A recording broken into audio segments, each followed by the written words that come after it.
Bom, boa tarde. Agradeço muito ao querido amigo José Carlos Vasconcelos o convite para estar aqui mais um ano no 9º Congresso de Direito Administrativo do IDAERJ, instituto que lá atrás teve todo o incentivo e liderança do querido professor Marcos Juliana Vilela Soto. E cumprimentar minha colega Patrícia, que também está comigo junto lá na Fundação Getúlio Vargas desde o início, na estruturação. Dividimos o curso de Direito Administrativo, Patrícia com a parte introdutória e eu com Regulação e Serviço Público, de modo que é um prazer também estar com ela dividindo aqui, cumprimentar a todos, na presença do meu querido amigo professor Gustavo Binemboy, professor titular da UERJ, e volto aqui uma vez mais para falar de regulação, um tema que eu venho acompanhando já há algum tempo, e para não ficar uma visão puramente abstrata, eu vou começar, como a gente fala na FGV, falando de um caso. E um caso que é bem interessante porque ele vai permitir que a gente suscite algumas das questões mais empolgantes aí sobre a discussão envolvendo a regulação, que é a ação direta de inconstitucionalidade 5501. Recomendo muito, especialmente aos alunos que estão aqui assistindo, alguns alunos da FGV, que tenham uma examinada nessa ação, que é aquela que suspende a eficácia da lei que autoriza o uso da fosfoetanolamina, mais conhecido como pílula do câncer. E ele é interessante porque a tal lei 13.269 de 2016, portanto uma questão absolutamente recente, ela autoriza o uso dessa substância por pacientes diagnosticados com câncer. E quem ingressou com essa ação foi a AMB, não é a Associação dos Magistrados do Brasil, é a Associação Médica Brasileira. E o interessante nessa ação é que se questiona exatamente uma lei, portanto, uma norma primária editada pelo Congresso Nacional, sancionada, bonitinho, pelo Presidente da República, que dispensa do registro de medicamentos na agência reguladora, na Anvisa, que é uma autarquia especial, com todas aquelas características que depois até a professora Patrícia vai certamente abordar, e a decisão, uma cognição ainda sumária, tendo como relator o ministro Marco Aurélio, trata sob a ótica da separação de poderes. E assim ele começa o seu voto falando da separação de poderes. E aí, José Carlos, eu separei aqui um trechinho apenas para fazer essa contextualização da questão que envolve a função de regulação, que diz o seguinte: vislumbro na publicação do diploma combatido ofensa ao postulado da separação de poderes. A Constituição incumbiu ao Estado o dever de zelar pela saúde. No entanto, considerada descentralização técnica para uma entidade reguladora, a Anvisa, entende que, segundo esses protocolos e tudo mais, o controle de medicamentos tem que ter a imprescindibilidade do aparato técnico especializado para a sua autorização. A pergunta é: uma legislação primária, portanto, não tem legitimidade para liberar um medicamento sem passar por um órgão regulador criado pelo Poder Legislativo e pelo Poder Executivo? A separação de poderes não está limitada aos 3 poderes clássicos: o Poder Legislativo, que edita as leis, o Poder Executivo, que executa as leis, e o Poder Judicial, que julga. Onde entra essa tal regulação como função estatal? É ou não uma mutação constitucional? De onde vem essa tal função de regulação? Então, portanto, um tema de agora, que está sendo examinado pelo Supremo Tribunal Federal. E para prestigiar também um ex-integrante desta casa, querido professor Luiz Roberto Barroso, hoje ministro, no seu voto ele diz o seguinte: a separação de poderes, portanto, novamente invoca o tema da separação de poderes, que nós estávamos acostumados a tratar naquelas 3 funções clássicas: o executivo, o legislativo e o judiciário. Cláusula pétrea do sistema constitucional brasileiro atribui ao executivo um domínio de funções tipicamente administrativas, que aqui ele chamou reserva da administração. Mas, no caso, Será que nós não estamos falando em reserva do regulador? Porque não se trata da administração direta. Se trata de uma entidade com certa autonomia decisória. E, no final, ele diz novamente, trata-se de uma exigência que decorre, logicamente, da separação de poderes. Portanto, a minha abordagem aqui, ela é, obviamente, teórica, mas tem um apelo técnico, um apelo aplicado muito forte.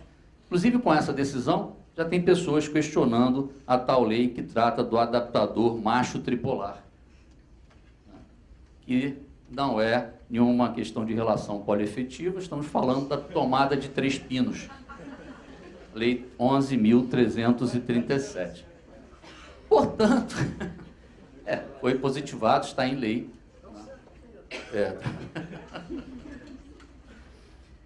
Então, nós estamos falando aqui da questão da separação de poderes, como o Supremo Tribunal Federal, ainda em cognição sumária, vem falando. Portanto, a questão do exame da função de regulação, ela é interessante, é importante, é relevante atualmente, porque a partir dela nós vamos examinar a própria materialização de atribuições do poder público, nós vamos verificar se determinadas normas são mais imperativas ou podem sofrer uma mitigação, ser mais maleável, né?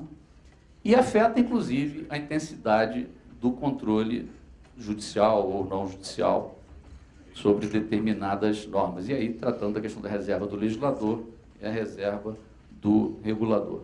Então, alguns comentários nesse tempo que eu tenho para falar sobre essa função de regulação. A função de regulação, ela se desenvolveu ao longo do tempo nos Estados Unidos da América. Foi dali que veio essa função de regulação que nós conhecemos, que é exercida inclusive por agências, né? Agências, comissões, boards, são vários nomes que são utilizados lá nos Estados Unidos. E essa regulação, ela se desenvolveu nos Estados Unidos por uma questão fática, por uma questão de evolução ou de mutação, para nós usarmos a expressão dos professores, os doutrinadores norte-americanos, como Jerry Mashaw e outros, Bruce Ackerman, que examinam esse tema da regulação nos Estados Unidos. Né? E como é que ela surgiu nos Estados Unidos? Surgiu pelos fatos. E é interessante que, quando a Constituição Americana foi editada, não, os Founding Fathers, os pais fundadores da Constituição, deixaram o Poder Executivo com pouquíssimos poderes, né, com poucas funções, Poder Executivo central. Enquanto a Constituição traz o Poder Legislativo, representante da sociedade, direto, vai editar leis, né, aquela ideia de que o Poder Legislativo não vai criar leis contrárias ao próprio povo, porque são representantes do povo. O Poder Executivo nos Estados Unidos, a Constituição traz poucas tarefas. Eles tinham o receio da tirania, né? Pressão lá do rei George da Inglaterra, eles queriam evitar isso. Na época convidaram George Washington para ser, inclusive, monarca, rei. Ele negou, falou, não, vai ser um governo das leis, né? E não um governo dos homens. Essa foi a estrutura do modelo do sistema constitucional norte-americano. E ali não se previa, né, quase nenhuma função estatal, muito pouco, comandante em chefe, etc. e tal. Ou seja, tem uma série de algumas atribuições, algumas competências lá do chefe do Poder Executivo, mas a ideia é que os próprios estados, por ser uma federação, concentrassem mais funções nas suas mãos. De modo que o Poder Legislativo, o Poder Executivo na época tinha poucas funções, só que um país agrário foi se desenvolvendo e começaram a surgir, né, as grandes invenções, começou a surgir lá a máquina a vapor, e uma ideia que tomou conta naquela época foi o problema do barco a vapor. Os barcos a vapor começaram a explodir, começaram a trazer uma série de problemas, e a sociedade disse, bom, e aí, o que a gente faz? Na época, o Poder Legislativo começou a criar órgãos para, de alguma forma, disciplinar ou fiscalizar atividades econômicas. E foram criados alguns boards, um deles, que ficou bastante conhecido na época, foi Steamboat Inspector, os inspetores dos barcos a vapor. Com esses inspetores, não era ainda a formulação de uma agência nos boards que depois veio com a ICC, mas o fato é que isso deu um pontapé inicial para a criação desses organismos que auxiliariam no desenvolvimento de atividades mais técnicas. Até que os estados, como eu disse, os estados norte-americanos, eles detêm uma parcela grande de funções, começaram a criar entidades reguladoras. E o ápice disso foi na regulação do sistema ferroviário. Então, os estados começaram a criar agências reguladoras estatais e, obviamente, saltando aí mais à frente para a gente, em função do tempo, em 1877, um caso chegou à Suprema Corte Americana, um caso dos mais famosos sobre esse tema, que é o Moon versus Illinois, e o estado de Illinois ele criou essa agência reguladora, e os Grangers, os fazendeiros na época, questionaram a cobrança do valor das tarifas de estoque que estavam sendo cobrados lá, esse tal do Moon, né, que tinha uma empresa de estoque, e também as tarifas para transportar os seus grãos. Isso chegou à Suprema Corte em 1877, e a Suprema Corte disse: como é uma atividade de interesse público, o Estado pode atuar sob a forma reguladora. Ele pode regular atividades econômicas.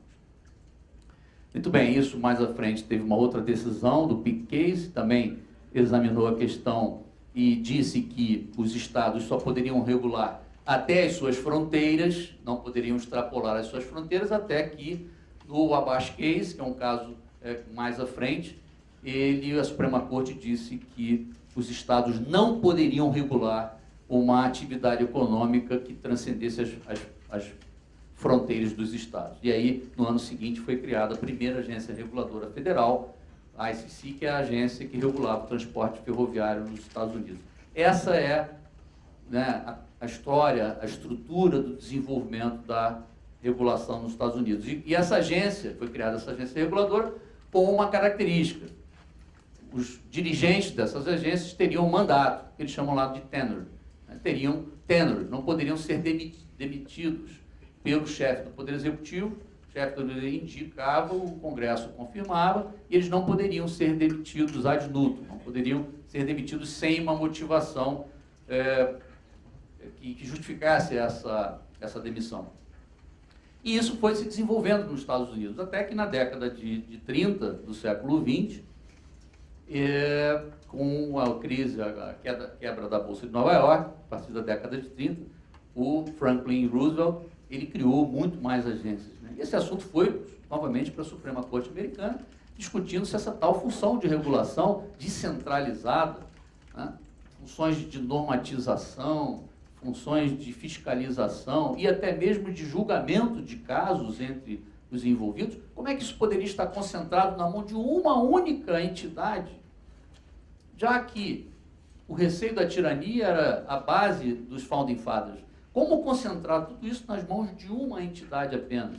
Se o princípio da separação de poderes, e a gente fala da DIN 5501 novamente, por isso que esse assunto é puxado sempre para a separação de poderes, como poderia se concentrar tudo nas mãos de uma apenas? E a Suprema Corte Americana, no início, nesse período do Roosevelt, realmente disse que essas medidas eram inconstitucionais, e o Roosevelt, inclusive, ameaçou aumentar o número de ministros da Suprema Corte, os justices, para poder derrubar esse questionamento, porque isso fazia parte da estrutura dos progressistas, né, do debate sobre todos os progressistas contra os conservadores norte-americanos. Muito bem, na década de 40, finalmente isso chegou à Suprema Corte novamente, não houve necessidade de mudar o número de ministros, e em 1941 a Suprema Corte norte-americana reviu a sua decisão, decidindo pela constitucionalidade do modelo. E, condensando um pouco por que a Suprema Corte decidiu, amparou-se muito num livro de um dean da Universidade de Harvard, do James Landis, que escreveu dizendo o seguinte: olha, a função de regulação, na verdade, ela não usurpa a função executiva, legislativa ou jurisdicional, porque ela é uma função administrativa. Então, nos Estados Unidos, quando você fala em regulação, você fala no administrative state, ou seja, o Estado administrador, porque na função legislativa você tem política, na função executiva você tem política. Na função administrativa, em tese, ou você tem preponderância técnica. Você pode ter até um grau de política, mas você tem preponderância técnica. Volto a fazer menção à DIN 5501. Ou seja, as questões políticas, naqueles eleitos pelo povo, estão preservadas. Funções preponderantemente técnicas estariam nas mãos dessas agências reguladoras. Bom, e aí esse assunto nos Estados Unidos depois teve uma forte questionamento na década de 70 por causa da crise, e da crise na década de 70, né, que houve preço do barril do petróleo, uma série de problemas, e os Estados Unidos, as empresas começaram a reclamar da chamada over-regulation, ou seja, dizendo que a regulação era muito cara, especialmente as questões ambientais. Foi criada a EPA na década de 60, as questões ambientais muito caras, muitas exigências, até que houve um movimento nos Estados Unidos de deregulation, ou seja, diminuir o número de regulações. Esse movimento, ele praticamente foi abafado com a crise do subprime em 2008, porque dizem que houve tudo aquilo por falta de regulação, e os Estados Unidos, o fato é que hoje está lá bonitinha a regulação. E aí chegamos ao Brasil. O Brasil, ele, tradicionalmente, país fortemente intervencionista, uma intervenção direta, e a estrutura administrativa brasileira, em que pese a Constituição de 1891, federalismo norte-americano, a estruturação da separação de poderes, etc., muito próximo ao modelo norte-americano, uma influência muito forte do modelo americano, o fato é que o direito administrativo e a administração pública brasileira no Brasil se desenvolveu olhando não para os Estados Unidos, mas para o modelo francês. E é interessante a gente verificar, porque quando Dom Pedro II autorizou o início do curso de Direito Administrativo no Brasil, né, algumas obras logo depois foram escritas, e todas elas com base no direito francês, né? O livro que eu destaco, que eu recomendo, é o livro do Antônio Joaquim Ribas, está na internet, foi o quarto livro, 1866, e ele examinou essa questão. E ele diz o seguinte: não existe um poder administrativo distinto no Brasil. Ou seja, não seguiu o modelo norte-americano, seguiu o modelo francês de executivo unitário, ou seja, está tudo nas mãos do chefe do poder executivo, em que pese lá na França ter se desenvolvido o Conselho de Estado numa configuração diferenciada, mas o Conselho de Estado só foi ter autonomia mesmo lá na frente, 1870 e qualquer coisa, 1870 e poucos, né, quando se desenvolveu a teoria do serviço público. E o Antônio Joaquim Ribas, ele nesse livro, ele trabalha a questão da separação da função política administrativa sob a ótica teórica, mas no Brasil ele naquela época já explicava que não se separavam essas duas funções, né? E o interessante é que, em 1891, com a Constituição da nossa Federação, 3 anos depois foi editada uma lei exatamente evidenciando esse caráter da concentração das funções executivas na mão do chefe do executivo, inclusive dizendo que a medida administrativa tomada em virtude da faculdade ou poder discricionário somente será havida por ilegal em razão de incompetência ou excesso de poder. Portanto, institutos típicos do direito francês naquela evolução da análise do ato administrativo, insindicável quando discricionário. Na Revolução de 30 também veio logo o decreto 19398, também falando no exercício discricionário das funções, que não seriam controláveis. E, para chegar logo já na parte final, Zé Carlos, respeitando o meu prazo, o interessante é que a partir da década de 30, o Brasil sofreu uma influência forte do direito norte-americano, inclusive do direito administrativo. E começou-se a ensaiar um caminho de adotar uma função regulatória com entidades técnicas, entidades administrativas técnicas. E aí criou o Instituto do Açúcar e do Álcool, o Instituto do Café, do Pinho, etc. Essas entidades, se você pegar a lei da época, na verdade é um decreto-lei, você vai verificar lá que fala em equilíbrio sistêmico, o que está atrelado ao tema da regulação. Porque na política você não trabalha com equilíbrio sistêmico, você trabalha com decisões políticas discricionárias, etc., de acordo com as necessidades das urnas, necessidade dos interesses ideológicos daquele que está liderando, né, que está lá. Tal. Então, no Brasil, isso começou. Tanto é que o Código de Águas, de 34, tratou não de serviço público, mas serviço de utilidade pública, que é o sistema da Public Utility norte-americana, controlado por agências reguladoras. E avançando mais, né, já falei disso, vejam que os autores de direito administrativo da época, Francisco Campos, Odilon Andrade, o próprio Bilac Pinto, escreveram teorias, teses, né, livros, obras, falando que era importante que se implantasse no Brasil o sistema de comissões independentes, ou comissões com certa autonomia. Tivemos a reforma da lei, o decreto-lei 200, que foi o início, mesmo durante o período do governo militar, com todas as pressões que vocês conhecem, começou-se ali um desenho de alguma forma de dar mais autonomia às autarquias, mas colocaram o tal do artigo 170, que diz que o presidente da República poderá avocar e decidir qualquer assunto na esfera da administração federal.